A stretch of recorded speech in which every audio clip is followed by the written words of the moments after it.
Assalamualaikum warahmatullahi wabarakatuh.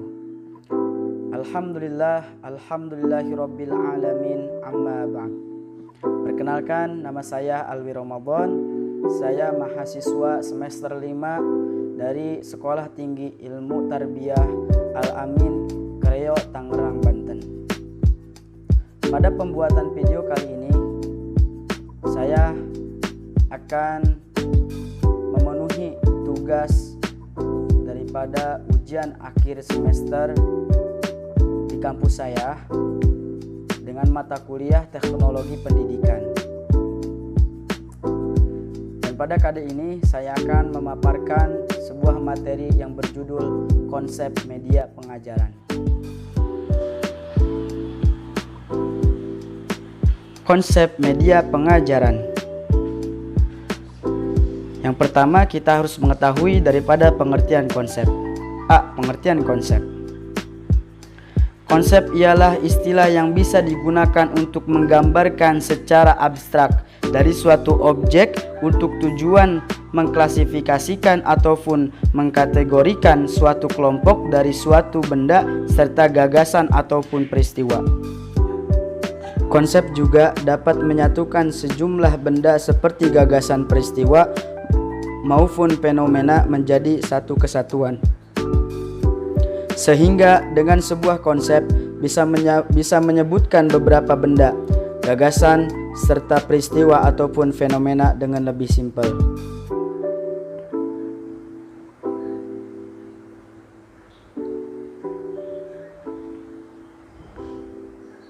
B. Pengertian media pengajaran. Media berasal dari bahasa Latin medium, yang berarti perantara yang dipakai untuk menunjukkan alat komunikasi. Pendapat para ahli tentang media pengajaran menurut Briggs 1970, media pengajaran adalah segala alat fisik yang dapat menyajikan pesan serta perangsang peserta didik untuk belajar. Contohnya buku, film, kaset, slide, dan lain-lain. Dan juga menurut Gagn dan Reiser 1983, media pengajaran adalah alat-alat fisik di mana pesan-pesan instruksional dikomunikasikan. Contoh buku, film, tape recorder, dan lain-lain.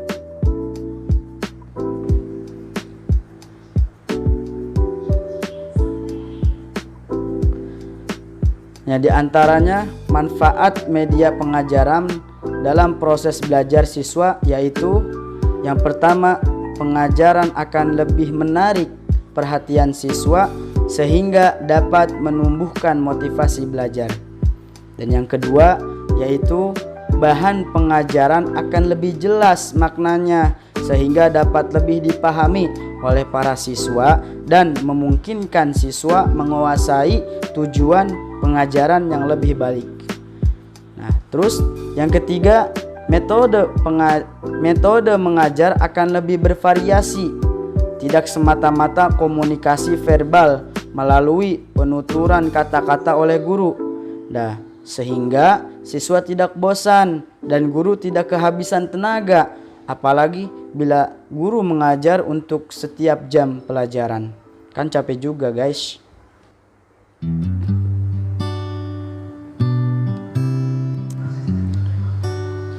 C. Fungsi media pengajaran. Di antaranya 1. Secara umum media berfungsi sebagai alat bantu untuk mewujudkan situasi belajar mengajar yang lebih efektif, ya. Jadi dengan adanya alat bantu, ya, media pengajaran yang pertama ini bisa mewujudkan situasi belajar mengajar yang lebih efektif. Dan yang kedua, bagian integral, keterpaduan dari keseluruhan situasi mengajar. Yang ketiga, meletakkan dasar-dasar konkret dari konsep yang abstrak sehingga dapat mengurangi pemahaman yang bersifat verbalisme. Nah, juga yang keempat, membangkitkan motivasi belajar peserta didik. Dan yang kelima, mempertinggi mutu belajar mengajar. D. Peranan media pengajaran. Media dapat digunakan dalam proses belajar mengajar dengan dua arah cara. Yang pertama, dependent media, yaitu sebagai alat bantu mengajar, sebagai alat bantu efektivitas. Media ini sangat tergantung pada cara dan kemampuan guru yang memakainya. Contohnya slide transparansi. Jadi dengan adanya PPT pada zaman sekarang ini, atau mungkin sudah dari dulu ya, nah itu bisa membantu media dalam pengajaran. Dan yang kedua, independent media, yaitu sebagai media belajar yang dapat digunakan sendiri oleh siswa. Contohnya radio, TV, video, film, dan juga modul. Itulah peranan media pengajaran. And we go and climb to the sky.